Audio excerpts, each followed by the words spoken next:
কথায় আছে না, উঠলো বাই কটক যায়। আমাদের অবস্থাটাও অনেকটা সেরকমই হয়েছে। আমি আর অভি হঠাৎ করে প্ল্যান করলাম যে চলো আমাদের মানবাজারের সামনে যে বান্দোয়ান, যেখানে অভির পোস্টিং ছিল, তো সেখানে আমরা কিছুদিন থেকেছিলাম, অনেক দিনের মতো। তো তারপরে আমরা সেখান থেকে চলে এসেছিলাম। তো আমরা ভাবলাম যে চলো আমরা আজকে আবার যাব, আমাদের সেই বান্দোয়ানের সেই স্মৃতিগুলোকে আবার রিনিউ করব। তো আমরা সেরকম কাজ মতো বেরিয়েও পড়লাম। আর hello friends, welcome back to my channel, myself Sudipta.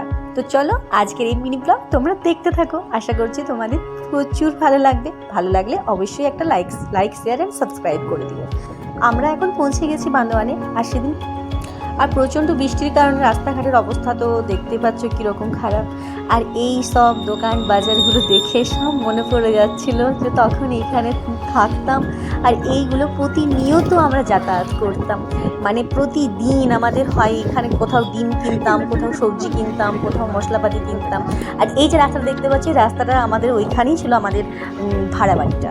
তারপরে আমরা সেইখানটা দিয়ে আমরা আবার বেরিয়ে পড়লাম আমাদের বাকি যেসব ঘোরার জায়গাগুলো ছিল সেটা। ওই দূরের পাহাড়টা দেখতে পাচ্ছ, ওটা না আমার প্রচুর ভালো লাগে, আমার প্রচণ্ড ভালো লাগতো। ওই পাহাড়ের উপরে আমাকে অভি দুবার নিয়ে গিয়েছিল। ওই উপরে একটা মা কালীর মন্দির আছে, আমার সেই মন্দিরটা এত ভালো লেগেছিল। ওই জায়গাটা সত্যি বলছি দারুণ। যদি তোমরা বান্দোয়ান একবার যাও তো অবশ্যই কিন্তু ওই পাহাড়ের উপরের মন্দিরের কাছে গিয়েও, তোমাদেরও প্রচুর ভালো লাগবে।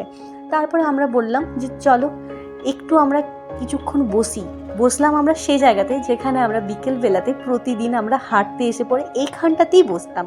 আর হয় আমরা চপ, না হলে সিঙ্গারা, না হলে বড়া, আর যেটা আমাদের খুব ভালো লাগতো এটা খেতাম। আর এই জায়গাটাতে বসে পড়ে ওই দিকে তাকিয়ে থাকতাম। তো বললাম যে চলো তাহলে আমরা আজকেও এই জায়গাটাতে বসি আর এরকমভাবেই দৃশ্যটাকে উপভোগ করি, ভালো লাগবে। তার কাজ মতো সেইটাই করলাম। আর ওই জায়গাগুলো আমার দেখতে খুব ভালো লাগতো, দূর থেকে দেখতে এত সুন্দর লাগে। আর এই ছিল অভির ফেভারিট মিষ্টি, যেটা ওখান থেকে খেয়ে পরে আমরা বেরিয়ে পড়লাম বাড়ি যাওয়ার উদ্দেশ্যে। আশা করছি তোমাদের এই ব্লগটা ভালো লাগলো। ভালো লাগলে অবশ্যই like share and subscribe. Tata.